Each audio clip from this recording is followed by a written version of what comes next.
तुम अभी तक जाग रहे हो? सालार ने लाउंज में दाखिल होते ही वहां पड़े कंप्यूटर के सामने बैठे जिब्रील को देख लिया था। बाप की आवाज जिब्रील को किसी करंट की तरह लगी थी।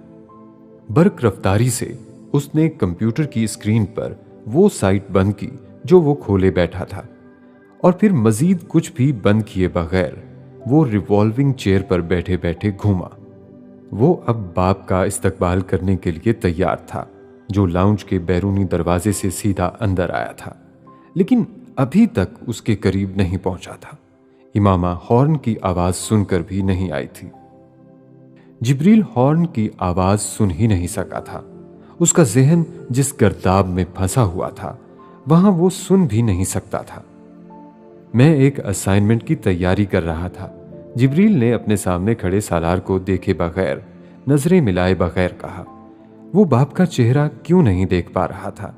वो 9.5 साल का बच्चा इस वक्त नहीं समझ पा रहा था। उसने जैसे बेखबरी में एक ऐसा राज पा लिया था जिसे अब वो किसी के सामने आया हो जाने से डर रहा था। सालार ने जिब्रील का चेहरा देखा। उसके अकब में डेस्कटॉप पर वर्ल्ड बैंक का होम पेज देखा। फिर उसने अपनी डिनर जैकेट उतारते हुए उससे कहा, बहुत देर हो गई है, 10:30 हो रहे हैं और तुम्हें 10 बजे से पहले पहले सब काम कर लेना चाहिए, याद है? सालार ने जैसे उसे याद दहानी कराई थी। वो इस घर के बच्चों के लिए एक तयशुदा मामूल था। 10 बजे से पहले पहले अपना काम मुकम्मल करके सो जाना। जिब्रील ने इस बार भी बाप को देखे बगैर सर हिलाया और उठकर खड़ा हो गया। तुम्हारी मम्मी कहाँ है? सालार ने उससे पूछा। हॉर्न की आवाज के बावजूद भी उसका इस्तकबाल करने नहीं आई थी, और जिब्रील रात के इस पहर लाउंज पर डेस्कटॉप पर अकेला मौजूद था। उसके घर में ये खिलाफे मामूल था। वो खदशा जो उसे डिनर में लाहक हुआ था वो जैसे यकीन में बदलता जा रहा था। जिब्रील को जवाब देना नहीं पड़ा। बच्चों के कमरे का दरवाजा खोलकर वो आ गई थी। सालार ने उसे देखा और उसके चेहरे पर पड़ने वाली एक नजर ही उसे ये बताने के लिए काफी थी कि उसके बदतरीन खदशात ठीक साबित हुए थे। इस लाउंज में मौजूद तीनों अफराद अजीब ड्रामाई अंदाज में वहां एक दूसरे के आमने सामने खड़े थे, किसी स्टेज प्ले के एक्टर्स की तरह जो ड्रामे के दरमियान अपनी लाइंस भूलने के साथ साथ स्टेज पर आमद और जाने का रास्ता भी भूल चुके थे और इस बात के मुंतजिर थे कि पहले दूसरा जाए। वो खामोशी इस 9.5 साल के बच्चे ने पहली बार अपने घर में अपने माँ बाप के दरमियान एक दीवार की तरह हायल होती देखी थी, और इस खामोशी ने उसके खौफ को बढ़ाया था। वो बला का ज़हीन था, लेकिन दुनिया की कोई जहानत इंसानी रिश्तों के उलझे धागों को सुलझा नहीं सकती, ना जज्बातियत को मात दे सकती है, ना बेहिसी को तोड़ सकती है, ना खामोशी की दीवारें छेद सकती है। सालार की तरह जिब्रील ने भी ये तो जान लिया था कि इमामा भी सालार की बीमारी के बारे में जान गई थी, लेकिन ये इंकशाफ उसे किस हद तक अजियत दे रहा था जिब्रील इसका अंदाजा नहीं कर पा रहा था, ना उसके रद्द अमल का।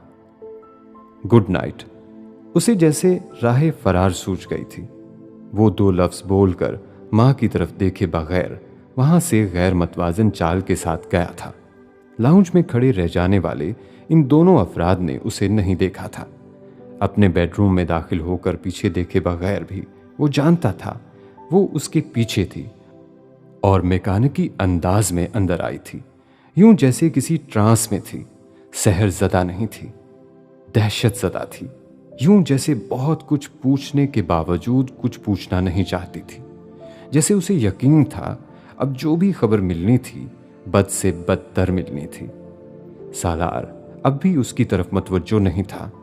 डिनर जैकेट को सोफे पर फेंकते हुए उसने वो फोन ट्राउजर की जेब से निकाल लिया था जो बज रहा था। वो सिकंदर उस्मान थे। उसने इस बार बाप से सरफे नजर नहीं किया था। जब इमामा को सब कुछ पता चल चुका था तो फिर बाकी किससे छुपाना था उसे। उसकी आवाज सुनते ही सिकंदर उस्मान अपना हौसला खो बैठे थे। सालार ने बाप को जिंदगी में पहली बार रोते देखा था और इस लम्हे उसे पहली बार एहसास हुआ कि सिर्फ औलाद के आंसू ही तकलीफदेह नहीं होते। माँ बाप को अपनी नज़रों के सामने अपनी वजह से रोते देखना भी बेहद मुश्किल होता है। तुमने तय कर रखा है कि तुम सारी उम्र मुझे चैन नहीं लेने दोगे, सिकंदर उस्मान ने आंसुओं के दरमियान उससे कहा। वो औलाद की तकलीफ पर परेशान होने वाले बाप थे, रो पड़ने वाले बाप नहीं थे। आज उनका ज़ौम भी उसी औलाद ने ख़त्म किया था जो इतने सालों से उनके लिए फ़ख्र का बायस रही थी। इस बार तो मैंने कुछ भी नहीं किया पापा। इस जुमले ने सिकंदर उस्मान को मज़ीद ज़ख्मी किया था। वो ठीक कह रहा था, वाकई इस बार तो उसने कुछ भी नहीं किया था। मैं और तुम्हारी मम्मी कंशासा आ रहे हैं इसी हफ्ते। उन्होंने अपने आप पर काबू पाने की कोशिश की थी। पापा, क्या फ़ायदा है, मैं वक्त नहीं दे पाऊंगा। सब कुछ वाइंड अप कर रहा हूं मैं यहां। कुछ दिनों की बात है, फिर मैं आ जाऊंगा आपके पास पाकिस्तान। उसने बाप को समझाने की कोशिश की। वो इन दोनों को इन हालात में अपने सामने नहीं देखना चाहता था। आप परेशान ना हो, मैं फिलहाल बिल्कुल ठीक हूं। ट्रीटमेंट हो रहा है, आप सिर्फ दुआ करें, मम्मी से मेरी बात करवा दें। उसने सिकंदर उस्मान को दिलासा देते हुए उन्हें माँ से बात करवाने को कहा। तैयबा भी इस कैफियत में थी जिसमें सिकंदर उस्मान थे। उसकी बीमारी का इंकशाफ जैसे एक आतिशफिशा के फटने की तरह था, जिसने मिनटों में उससे जुड़े हर शख्स की जिंदगी को बदल कर रख दिया था। कमरे में टहलते हुए फोन कान से लगाए वो अपने माँ बाप को तसल्लियां देते हुए इस वजूद से बेखबर नहीं था जो कमरे के दरमियान में इस सारी गुफ्तगू के दौरान किसी बुत की तरह साकित खड़ा था, एक एक लफ्ज को सुनते हुए और एक भी लफ्ज को समझे बगैर। सालार ने बिलाखिर फोन बंद किया और उसे सेंटर टेबल पर रख दिया। एक अजीब सा एहसास जुर्म था जिसका शिकार वो इस वक्त हो रहा था। पता नहीं एहसास जुर्म था या खुद तरसी। उसकी बीमारी ने उसे बड़े गलत अंदाज में सबकी तवज्जो का मरकज बना दिया था, सबकी तवज्जो का मरकज और हर एक की तकलीफ का बायस। उसने फोन रखकर इमामा को देखा। उसका चेहरा सफेद था, बिल्कुल बेरंग, यूं जैसे उसने किसी भूत को देख लिया हो। उस पर नजरें जमाए, पलकें झपकाए बगैर शाकी नजरें बेयकीनी से भरी हुई। बैठकर बात करते हैं। खामोशी को सालार ने तोड़ा था। वो उसकी नजरों का सामना नहीं कर पा रहा था। उसने हाथ बढ़ाकर इमामा का हाथ पकड़ा और उसे सोफे की तरफ ले आया। वो खिंची चली आई थी, यूं जैसे एक रोबोट हो। तुम्हें किसने बताया? बहुत देर सोफे पर बराबर एक दूसरे को देखे बगैर गुमसुम बैठे सालार ने बिलाखिर ये अंदाजा लगा लिया था कि गुफ्तगू का आगाज अब भी उसे ही करना था। सवाल का जवाब जानने के बावजूद उसने पूछा था। इस सवाल के अलावा सारे सवाल मोहलक थे। सारे सवालों से वो बचना चाहता था। किसी दूसरे के बारे में पूछना और बात करना और बात थी, अपने बारे में बात करना, अपनी बीमारी, अपनी जिंदगी, अपनी मौत, ये इंसान नहीं कर सकता। वो भी इंसान था। तुमने क्यों नहीं बताया? सवाल का जवाब वो नहीं आया था जिसकी उसे तवक्को थी। सवाल का जवाब सवाल से ही आया था। गले में फंसी हुई, रंधी हुई, जख्मी सी आवाज में। वो इमामा की आवाज नहीं थी, बेबसी और बेयकीनी की आवाज थी। क्या हुआ, कब हुआ से भी ज्यादा चुभने वाला सवाल। उसने उसे इस काबिल क्यों नहीं समझा था कि अपनी जिंदगी की इतनी बड़ी तकलीफ दे खबर को उसके साथ बांटता। छुपाना क्यों जरूरी समझा था, जिंदगी के इतने साल साथ गुजारने के बावजूद भी। हिम्मत नहीं पड़ी। जवाब ने इमामा की हिम्मत भी तोड़ी थी। वो कम हौसला तो कभी नहीं था। तो क्या वो खबर इस बीमारी की, इस नौइयत इस हद तक खराब थी कि वो कम हिम्मत हो रहा था? वो उसे देखे बगैर अब जूतों के तस्मे खोलते हुए उसे अपनी बीमारी के बारे में बता रहा था। ट्यूमर की तशखीस, नोयत, मुमकिना इलाज, मतवक्को मुजम्मिरात। मध्यम आवाज में उसे देखे, उससे नजरें मिलाए बगैर वो उसे सब कुछ बताता चला गया। वो दम साधे सब कुछ सुनती गई, यूं जैसे वो अपने किसी भयानक ख्वाब के बारे में बता रहा था। तुम ठीक हो जाओगे। उसने सारी गुफ्तगू सुनने के बाद उसका कंधा दोनों हाथों से पकड़कर मिन्नत वाले अंदाज में पूछा था, यूं जैसे वो मरीज नहीं डॉक्टर था। तुम ठीक हो जाओगे ना? उसने सारी गुफ्तगू सुनने के बाद उसका कंधा दोनों हाथों से पकड़कर मिन्नत वाले अंदाज में पूछा था, यूं जैसे वो मरीज नहीं डॉक्टर था और उसकी जिंदगी और बीमारी खुद उसके हाथ में थी। वो जवाब ही नहीं दे सका, बोल ही नहीं सका। वो सवाल थोड़ी था, वो तो आस और उम्मीद थी जो वो उसे कम से कम अपने लफ्जों से देना नहीं चाहता था। उसने अपनी बीमारी के बारे में पाकिस्तान और अमेरिका के डॉक्टर्स की आरा बता दी थी और इसके बावजूद वो उससे एक अहमकाना सवाल पूछ रही थी। सालार ने खफगी महसूस की। गुस्सा नहीं आना चाहिए था, लेकिन गुस्सा आया था। इमामा, तुम जाकर सो जाओ। उसने अपने कंधे से उसके दोनों हाथ हटाते हुए उसे कुछ खुरदरे लहजे में एक वैसा ही अहमकाना मशवरा दिया।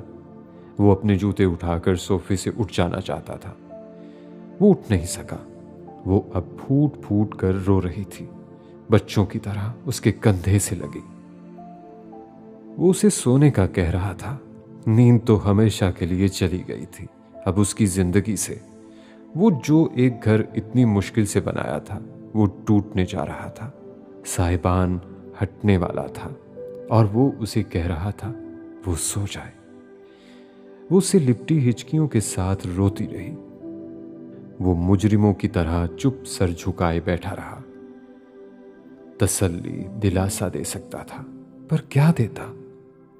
अभी उसे वो सारे लफ्ज ढूंढने और सोचने थे जिनमें वो अपनी बीवी को ये कहता कि वो अब अपने मुस्तकबिल को उसके बगैर सोचे, अपने हाल में से उसे निकालना सीखे।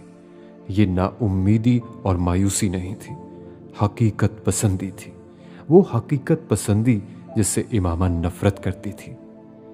मैं रिपोर्ट्स देखना चाहती हूं, वो रोते रोते यकदम बोली थी। पता नहीं अब क्या गुमान था जिसे वो वहम बनाना चाहती थी। सालार ने एक लफ्ज कहे बगैर उठकर कमरे में पड़ी एक कैबिनेट से फाइल्स का एक पलंदा लाकर उसके सामने सेंटर टेबल पर रख दिया था। वो कपकपाते हाथों से इन रिपोर्ट्स को देखने लगी। धुंधलाई हुई आंखों के साथ वो इन कागजात को देखते हुए जैसे ये यकीन करना चाहती थी कि कुछ और तो नहीं था जो वो छुपा रहा था, कोई और बुरी खबर, पैरों के नीचे से बाकी मादा जमीन भी निकाल देने वाला इंकशाफ। हर कागज उसकी आंखों की धुंध को गहरा कर रहा था।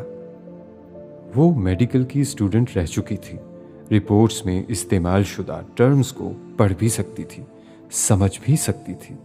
आखिरी फाइल को बंद करके वापस रखते हुए उसने सालार को देखा। मेडिकल साइंस गलत भी तो कह सकती है। सालार रंधी हुई आवाज में कहे गए इस जुमले पर हंस पड़ा।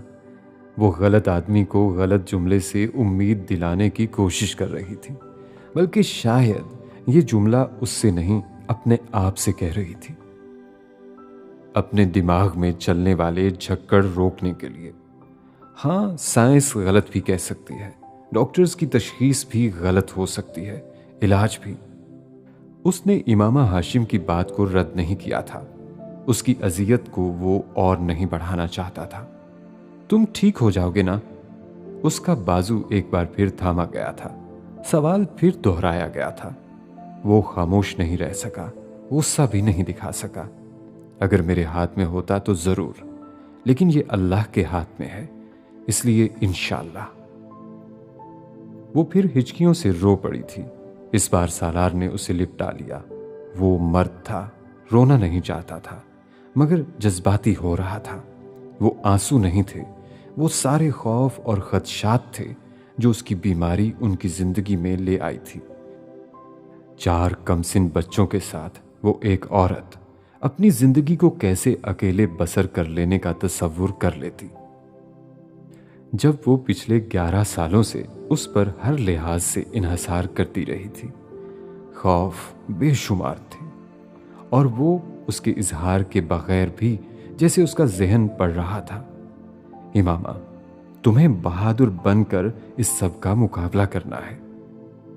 उसने बिलाखिर उसके लिए एक जुमला ढूंढा था कहने के लिए, सदियों पुराना रिवायती जुमला, तकलीफ में इंसान बेहिस तो हो सकता है, बहादुर कैसे होता है। वो उससे कहना चाहती थी लेकिन कह नहीं सकी।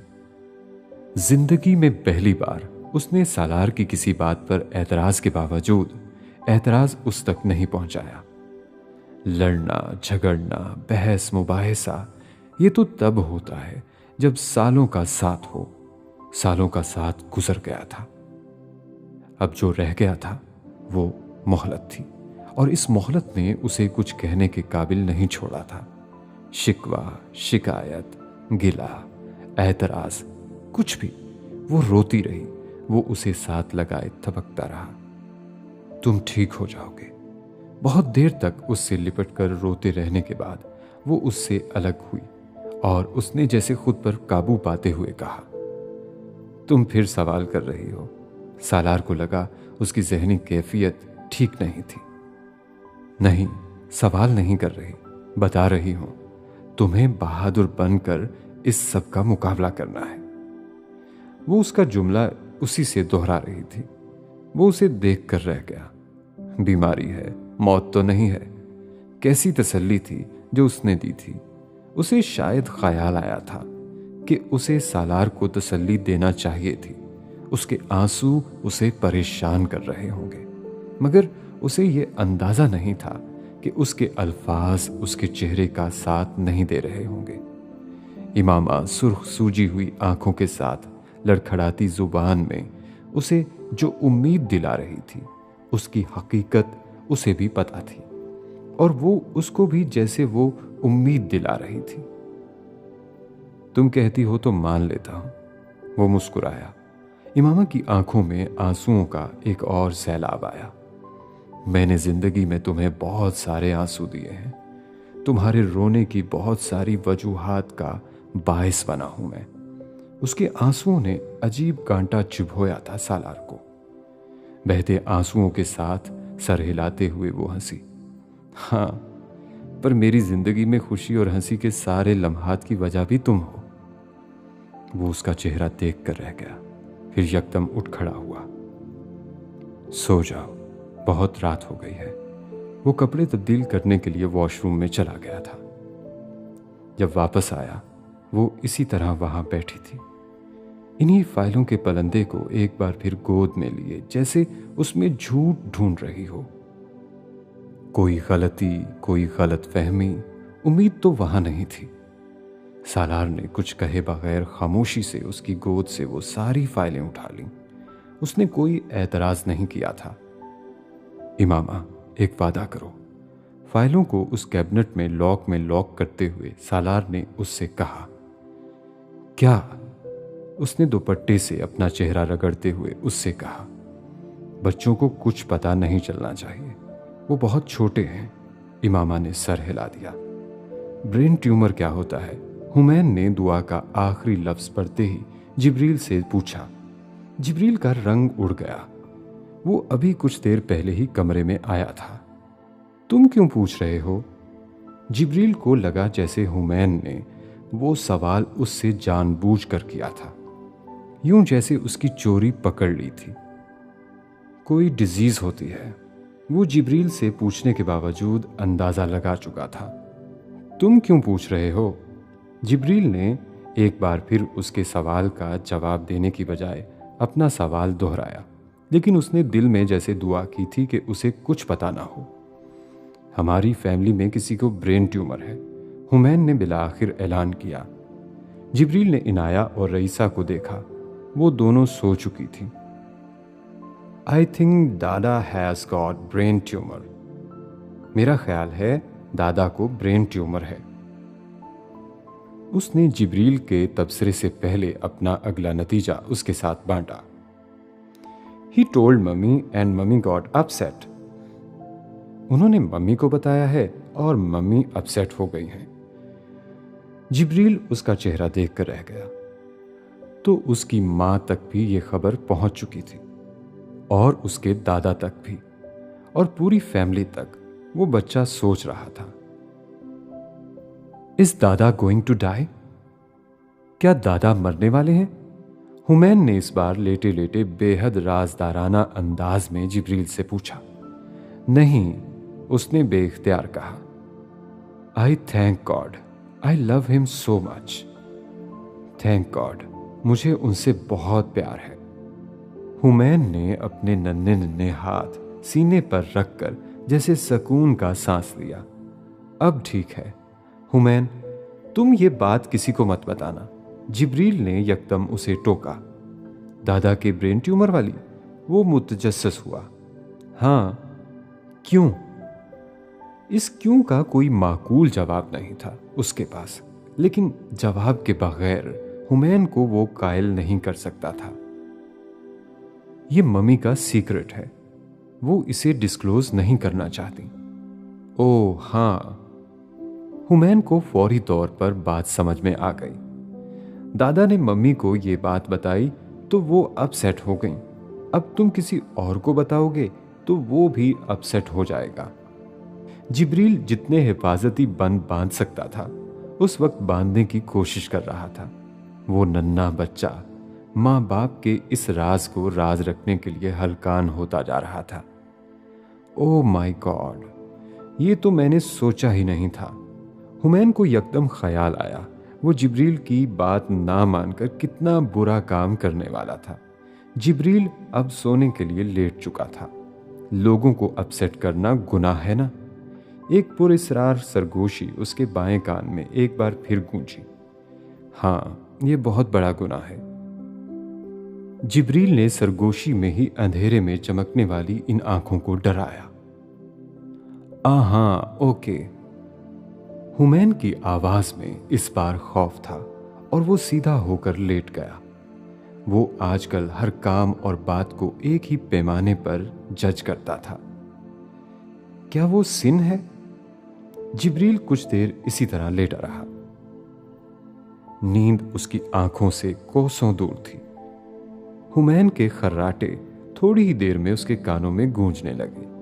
वो उसके खर्राटों से बेहद चिढ़ता था और हमेशा उसकी कोशिश होती थी कि वो हुमैन से पहले सोए, क्योंकि अगर वो पहले सो जाता तो उसके खर्राटों की आवाज से वो सो नहीं पाता था। और आज वो जानबूझकर उसके नींद में जाने का इंतजार करता रहा। जब उसे यकीन हो गया कि वो सो चुका है तो वो बड़ी एहतियात से बिस्तर से उठा और दबे कदमों चलता हुआ दरवाजा खोलकर दोबारा लाउंज में आ गया, जिसकी लाइट अब ऑफ थी। जिब्रील ने लाउंज की लाइट जलाए बगैर कंप्यूटर ऑन किया और दोबारा इन्हीं मेडिकल वेबसाइट्स को देखने लगा जिन्हें वो सालार के आने से पहले देख रहा था।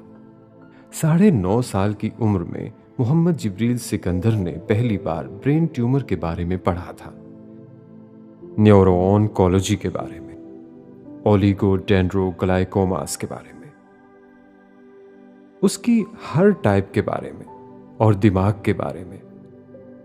वो पहले भी अपनी साइंस की क्लासेस में दिमाग के बारे में मुतजस्सिस रहता था, लेकिन अब वो दिमाग और उसको लाहक एक बीमारी उस शख्स की जिंदगी को चैलेंज कर रही थी जिससे उसे बेहद प्यार था। वो इस बीमारी का इलाज ढूंढना चाहता था जिससे वो अपने बाप की जिंदगी बचा सके। 9.5 साल की उम्र में दिमाग और दिमाग की बीमारियों से ये दुनिया के कम उम्र तरीन और काबिल तरीन सर्जन का पहला तारुफ था। सालार सिकंदर अपनी बीमारी के बारे में जितना कुछ जानता था, जिब्रील सिकंदर उसे एक रात में उससे 10 गुना ज्यादा जान चुका था। वो पहली रात नहीं थी जब जिब्रील जागकर इस बीमारी की खोज में लगा था। वो उसकी जिंदगी की उन रातों का आगाज था जो उसे दिमाग की गुत्थियों को सुलझाने में गुजारनी थी। उस रात इमामा को नींद नहीं आई। सालार के सो जाने के बाद भी वो इसी तरह जागती रही थी जैसे नींद नामी किसी शय से वाकिफ ही ना हो। उसे खौफ रहता था, वो जिससे प्यार करती थी वो उससे छिन जाता था। वो सालार से प्यार नहीं करती थी, करने लगी तो इसका एतराफ नहीं करना चाहती थी। वो जरूरी हो गया तो वो इसका इजहार नहीं करती थी। वो उसको खो देने से डरती थी। प्यार कैसी कातिल शय है, किसी तीर तलवार से नहीं मारता, हो जाने से मार देता है। उसने लाहौर में नहर किनारे मिलने वाली उस बूढ़ी खाना बदोश औरत के बारे में सालार को भी बताया था जब वो उसके पास अमेरिका वापस गई थी, और वो हैरान रह गया था कि मोम कैसे हुई, उसका दिल कैसे बदल गया। सालार ने उस बूढ़ी औरत के किस्से को दिलचस्पी से सुना था, यकीन नहीं किया था। उसका ख्याल था इमामा उस वक्त जिस ज़हनी कैफियत में थी वो चीज़ों के बारे में ज़रूरत से ज़्यादा हसासियत दिखा रही थी। उसने इमामा की इस बात को भी ज़्यादा संजीदगी से नहीं लिया था कि वो उस औरत को कोशिश के बावजूद ढूंढ ना सकी। और आज इतने सालों के बाद इमामा को एक बार फिर वही औरत याद आई थी। वो कहीं उसे मिलती तो वो उसे बताती कि उसे वहम नहीं था, वो जिससे प्यार करती थी वो उससे छिन जाता था। सालार की आंख रात के किसी पल खुली थी। इमामा बराबर के बिस्तर में नहीं थी, सोफे पर बैठी हुई थी। उसके बिस्तर की तरफ के पड़े हुए सोफे पर उसने bed side table lamp on कर दिया। वो वाकई वहीं थी, सोफे पर सर झुकाए। वो कमरे में रोशनी होने पर भी उसकी तरफ मुतवज्जो नहीं हुई थी। एक गहरा सांस लेकर सालार ने अपनी आंखों को रगड़ा था, फिर वो उठकर उसके बराबर सोफे पर आकर बैठ गया। तुम्हें पता है मैं क्यों तुम्हें यह सब नहीं बताना चाहता था? सिर्फ इसी वजह से, तुम मुझे बहुत परेशान कर रही हो। वो मध्यम आवाज में उससे कह रहा था। वो उसे डांटना चाहता था, डांट नहीं सका। उसने सर उठाकर सालार का चेहरा देखा। मुझे नींद नहीं आ रही, तुम सोने के लिए लेटोगी तो नींद आ जाएगी, उसने जवाबन कहा। वो चुपचाप उसके पास से उठकर बेड पर जाकर लेट गई। उसकी इस इताअत ने सालार को बुरी तरह काटा। बेड साइड टेबल लैंप बुझाकर वो भी सोने के लिए बिस्तर पर लेट गया था, लेकिन नींद अब उसकी आंखों से भी गायब हो गई थी। बीमारी के इंकशाफ के असरात उसे अगले दिन ही पता चलने शुरू हो गए थे। बोर्ड ऑफ गवर्नर्स के 5 अरकान के बाद बारी बारी बहुत से ऐसे लोगों ने उसे मैसेजेस और कॉल्स करनी शुरू कर दी थी जो उनके इस मालियाती निज़ाम से वाबस्ता होने के लिए फाइनेंशियल इमदाद दे रहे थे। वो सालार सिकंदर की जिंदगी के हवाले से तशवीश का शिकार नहीं थे। वो इस इदारे में अपनी इन्वेस्टमेंट के हवाले से अदम तहफ़्फ़ुज़ का शिकार हो गए थे, जिससे वो सालार सिकंदर के नाम की वजह से जुड़ना चाहते थे। ये सालार सिकंदर और उसके साथियों के लिए एक बहुत बड़ा धचका था। इस स्टेज पर इसी तरह की अदम एतमादी उनके इदारे की साख के लिए बेहद नुकसानदेह थी। अगले चंद दिन सालार सिकंदर ने दुनिया जहां से माफिया सिर्फ कॉल्स, ईमेल्स, मैसेजेस के साथ गुजारे थे। कुछ बड़े सरमायाकार पीछे हट गए थे और वो वापस तब आने पर तैयार थे जब उन्हें उनका इदारा काम करता और कामयाब होता नजर आता। बाकी के सरमायाकारों को रोकने के लिए जान तोड़ कोशिशों की जरूरत थी, जो वो सब कर रहे थे। एक कैपिटलिस्टिक दुनिया के अंदर रुपया सिर्फ रुपए के पीछे भागता है और रुपया सांप की तरह डरपोक होता है। एक हल्के से खतरे की आहट पर भी भाग जाता है। दोस्तियां, ताल्लुकात, एतमाद, कोई चीज इसके पांव की जंजीर नहीं बनती सिवाय एक चीज के, तहफ्फुज और तरक्की। वो सिर्फ वहां टिकता है जहां फल फूल सकता है, दिन दुगनी रात चुगनी तरक्की कर सकता है, वहां नहीं जहां उसकी तरक्की को खदशात लाहक हो जाए। सालार सिकंदर ने जिंदगी का एक बड़ा हिस्सा मालियाती इदारों और इन्वेस्टमेंट बैंकिंग में गुजारा था। वो सरमायाकारों की नफ्सियात और जहनियत को अपने बाएं हाथ की तरह जानता था। वो कब दरख्त पर बैठे परिंदों की तरह उड़ते हैं और कब दाने के पीछे आते हैं, ये कोई उससे बेहतर नहीं जान सकता था। इसके बावजूद वो अपने मौजूदा आकाओं की करमनवाजी की वजह से एक बेहद मुश्किल सूरत हाल में फंस चुका था। अगले चंद हफ्ते इन इब्तदाई चंद दिनों से भी ज्यादा मुश्किल साबित हुए थे। उनके सारे बड़े सरमायाकार उन्हें छोड़ चुके थे, जिसका मतलब ये था कि उनका 70% फाइनेंस उनके पास आने से भी पहले खत्म हो गया था। 30% फाइनेंस वो था जो बोर्ड ऑफ डायरेक्टर की अपनी कंट्रीब्यूशन थी, और वो सारा इन्वेस्टर्स की शक्ल में मौजूद था, जो वो इन 5 सालों में अपने इदारे के लिए दुनिया के मुख्तलिफ हिस्सों में करने आए थे। उनके पास रनिंग कैपिटल बहुत कम था, वो कैपिटल जिसकी बुनियाद पर उन्होंने बैनुल-अक़वामी तौर पर इस इदारे का आगाज करना था। एक बड़े सरमायाकार के मुआहदा करके भाग जाने का मतलब था कि हजारों दूसरे पोटेंशियल इन्वेस्टर आपको अपने रेड जोन में रख दें। जाने वाला बड़ा इन्वेस्टर कई मुमकिन आने वाले इन्वेस्टर्स को भी पहले ही गायब कर देता है। 5 साल में दिन रात की जाने वाली मेहनत चंद हफ्तों में धुएं की तरह उड़ गई थी। वो अगर फिर से जीरो पर नहीं भी आए थे, तब भी उनकी साख की कमर टूटी थी। और इस सारे क्राइसिस ने सालार को एक और चीज सिखाई थी, कोई भी इदारा फर्दे वाहिद पर खड़ा नहीं होना चाहिए। वन मैन शो इस वन मैन के खत्म होने के बाद आधी सीटों के तमाशाई भी खींचकर नहीं ला सकता।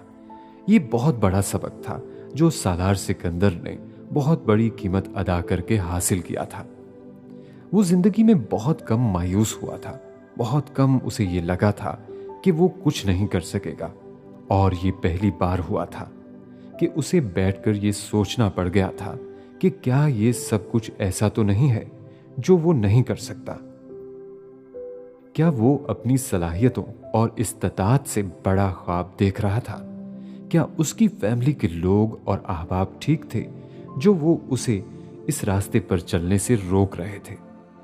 वो नहीं समझ पाया कि वो इतना मनफी होकर क्यों सोच रहा था।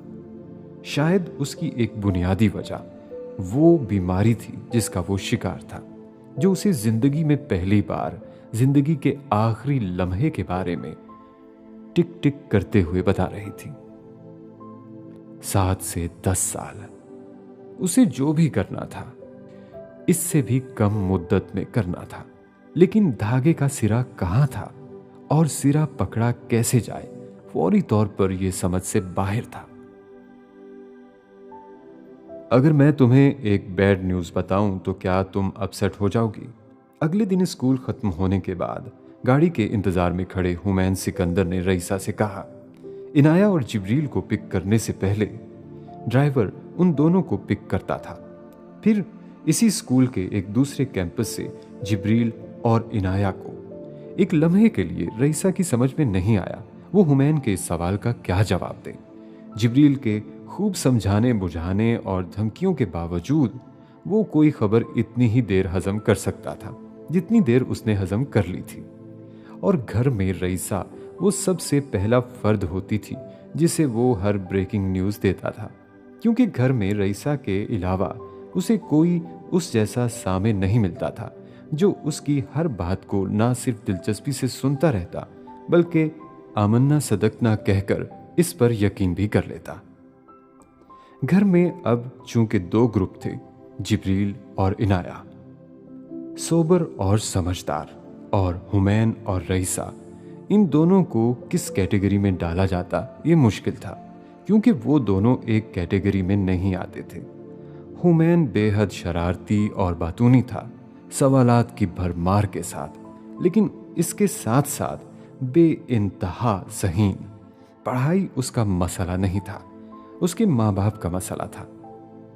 रईसा इसका उलट थी, खामोश, मुअद्दब, सोच समझ कर बोलने वाली, लेकिन औसत जहानत के साथ। वो फितरत और आदात के हिसाब से जिब्रील और इनाया के ग्रुप में ज़्यादा बेहतर तौर पर एडजस्ट होती, लेकिन जहानत के हिसाब से उसे कहीं रखना होता तो वो दोनों ही ग्रुप में नहीं रखी जा सकती थी।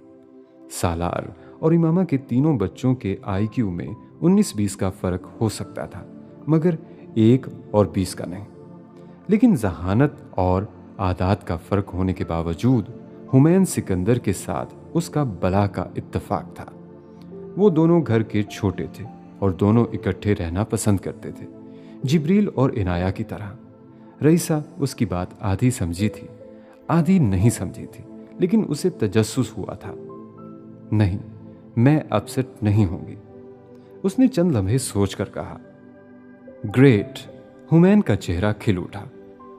वो एक गुनाह से बचने वाला था और अपने दिलो दिमाग का बोझ भी बटा सकता था।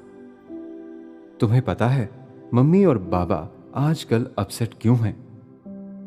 वो अब बड़े ड्रामाई अंदाज में सालार और इमामा की नाश्ते की मेज पर पुरइसरार खामोशी का राज फाश करने वाला था। क्यों? रईसा का तजस्सुस बढ़ा। दादा को ब्रेन ट्यूमर हो गया है। रईसा ने बगैर तासुर के उसका चेहरा देखा।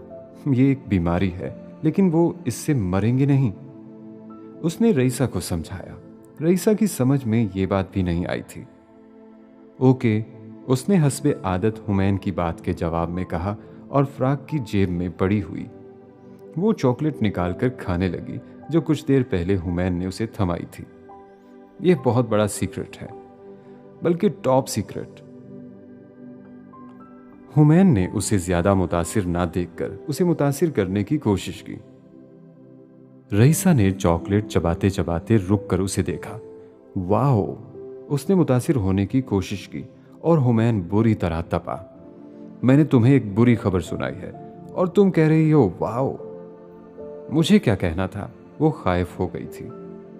हुमैन दोनों हाथ कमर पर रखे बेहद खफा अंदाज में उसे देखते हुए बोला, तुम्हें कहना चाहिए था ओ माय गॉड।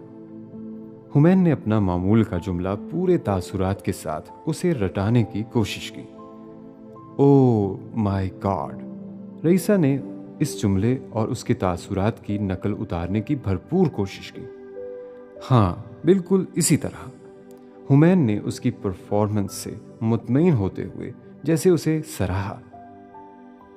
तुम अब किसी से ये सीक्रेट शेयर नहीं करोगी, ओके? उसने रईसा को ताकीद की। याद रखो, लोगों को अपसेट करना गुनाह है। वो उसे हमेशा की तरह सबक दे रहा था। रईसा ने हमेशा की तरह सर हिला दिया। हुमैन की बात आधी उसकी समझ में आई थी, आधी नहीं, लेकिन ये बात उसकी समझ में आ गई थी। हुमैन उसे इतनी लंबी चौड़ी नसीहत ना भी करता तो भी रईसा इस घर में इन चारों में कम बोलने वाली थी। वो हुमैन से बेहद करीब होने के बावजूद उससे भी गुफ्तगू का आगाज खुद नहीं कर पाती थी।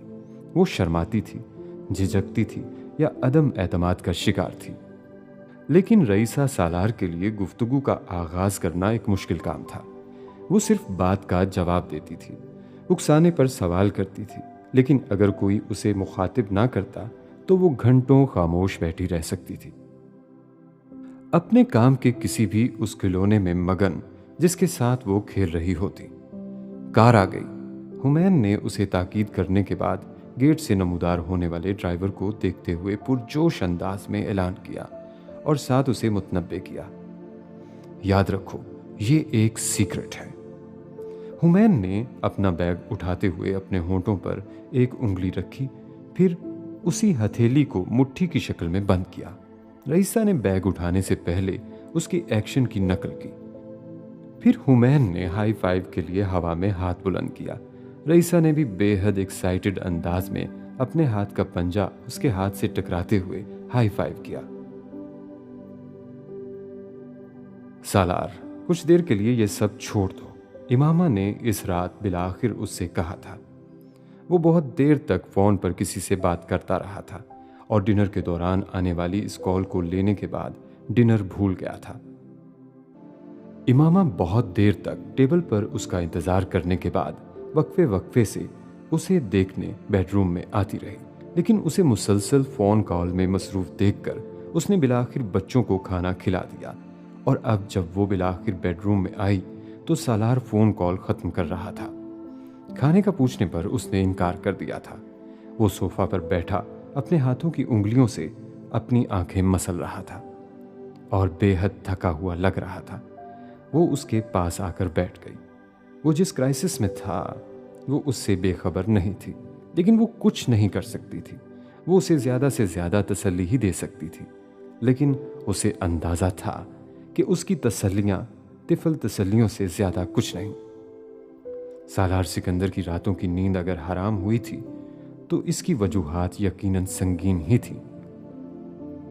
वो और सालार कई दिनों से आपस में बहुत कम बातचीत कर पा रहे थे। जो बातचीत होती भी तो वो भी सिर्फ उसके इलाज के हवाले से, और इमामा की जिंदगी का मरकज सिर्फ उसकी जिंदगी ही रह गया था। वो कोशिश और जद्दोजहद के बावजूद अपने जहन को किसी और चीज में उलझा नहीं पाती थी, और सालार के पास कंशासा में अपने इन आखिरी महीनों में अपनी बीमारी के बारे में रोज बैठकर बात करने के लिए वक्त नहीं था। क्या छोड़ दूं? वो आंखें मसलते हुए चौंका और उसकी तरफ मतवज्जो हुआ। काम? अच्छा, वो हंस पड़ा। सब कुछ छोड़कर सिर्फ अपने इलाज पर तवज्जो दो, अपनी सेहत, अपनी जिंदगी पर। हमारे लिए सिर्फ वो अहम है। वो अब जैसे उसे समझाने की कोशिश कर रही थी। इमामा, मेरे पास चॉइस नहीं है और मेरे पास वक्त भी नहीं है कि एक वक्त में सिर्फ एक काम करूं। वो उसकी बात सुनकर कुछ लम्हों के लिए जैसे कुछ बोल ही नहीं पाई। वो कुछ देर खामोश बैठा रहा था। मैं हर तरह से मुश्किल में हूं आजकल। बुरे वक्त मैंने पहले भी देखे हैं, लेकिन ऐसा बुरा वक्त नहीं कि जिस चीज को भी हाथ लगाऊं रेत हो जाए। वो सर झुकाए कह रहा था। इमामा की आंखें नम होने लगी। वो कई हफ्तों से लगातार रो रही थी। इसके बावजूद आंखों का पानी खत्म ही नहीं होता था। वो कुआं ही बन गई थी। गुनाहगार तो हूं मैं, हमेशा से हूं। गुमान और गरूर तो कभी नहीं किया मैंने।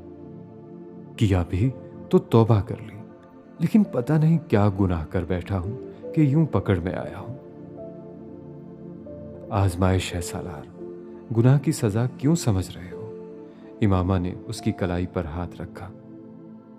काश आजमाइश ही हो और खत्म हो जाए, ना खत्म होने वाली सजा ना हो। वो बड़बड़ाया था। तुम्हारे पास कितनी सेविंग्स हैं? उसने बात करते करते मौजू बदल दिया। मेरे पास, वो उलझी। पता नहीं, पाकिस्तान में बैंक में काफी रकम होगी। शादी से पहले की भी थी, बाद में भी जमा करवाती रही, लेकिन मुझे अमाउंट नहीं पता। तुम्हें जरूरत है क्या? उसने यकदम सालार से पूछा। नहीं, मुझे जरूरत नहीं है, लेकिन तुम्हें शायद अब इसे इस्तेमाल करना पड़े बच्चों के लिए। यहां से पाकिस्तान जाएंगे तो वहां कितना अरसा पापा के पास तुम्हें बच्चों के साथ ठहरना पड़े, मुझे अभी अंदाजा नहीं। चंद महीने ठहरना पड़ता है या चंद साल, मुझे नहीं पता। वो आहिस्ता आहिस्ता कह रहा था। वहां पापा के पास बच्चों की तालीम कम अज कम मुतासिर नहीं होगी। अमेरिका में मैं फिलहाल तुम सबको रखना अफोर्ड नहीं कर सकता, खास तौर पर अब जब मेरी जॉब खत्म हो रही है और मैं अपने इदारे को लॉन्च करने के प्रोसेस में भी बेहद मसाइल का शिकार हूं। और इस पर यह ट्यूमर, वर्ल्ड बैंक की जॉब के साथ मेडिकल इंश्योरेंस भी खत्म हो जाएगी, जो अमेरिका में मेरी हेल्थ इंश्योरेंस है। वो कैंसर ट्रीटमेंट को कवर नहीं करती। सालार ने एक गहरा सांस लिया। इसलिए मेरी समझ में ही नहीं आ रहा कि मैं क्या करूं और क्या नहीं। सालार, तुम इस वक्त सिर्फ एक चीज पर ध्यान दो, अपने ऑपरेशन और इलाज पर। बाकी सारी चीजें हो जाएंगी, बच्चों की तालीम, तुम्हारा इदारा, सब कुछ। और पैसों के बारे में परेशान मत हो, बहुत कुछ है मेरे पास जो बेचा जा सकता है। सालार ने उसे टोक दिया। नहीं, कोई भी चीज मैं अब नहीं बेचूंगा। तुम्हारे पास ये सब कुछ होना चाहिए। मैं घर नहीं दे सका तुम्हें, तो कुछ तो होना चाहिए तुम्हारे पास कि। इमामा ने उसके होंठों पर हाथ रख दिया। अब इससे आगे कुछ मत कहना। मुझसे ये मत कहना कि मैं मुस्तकबिल का सोचूं। ये सब कुछ मेरे पास हो और तुम मेरे पास ना हो तो मैं मुस्तकबिल का क्या करूंगी। पानी उसके गालों पर किसी आबशार की तरह गिर रहा था। मुस्तकबिल कुछ भी नहीं है सालार, जो है बस हाल है।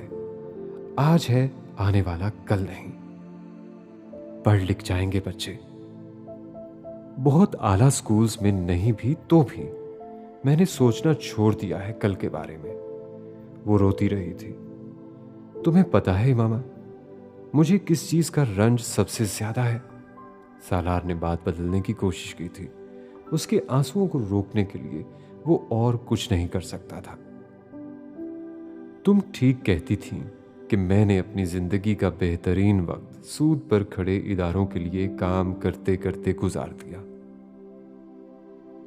सिर्फ कुछ साल पहले मैंने काम करना शुरू किया होता अपने इदारे के लिए, तो आज ये इदारा अपने पैरों पर खड़ा हो चुका होता। मुझे ये बीमारी तब हुई होती तो मुझे ये रंज ना होता कि मैं अपने किए का अजाला नहीं कर सका। ये बहुत बड़ा पछतावा है मेरा, जो किसी तौक की तरह मेरी गर्दन में लटका हुआ है।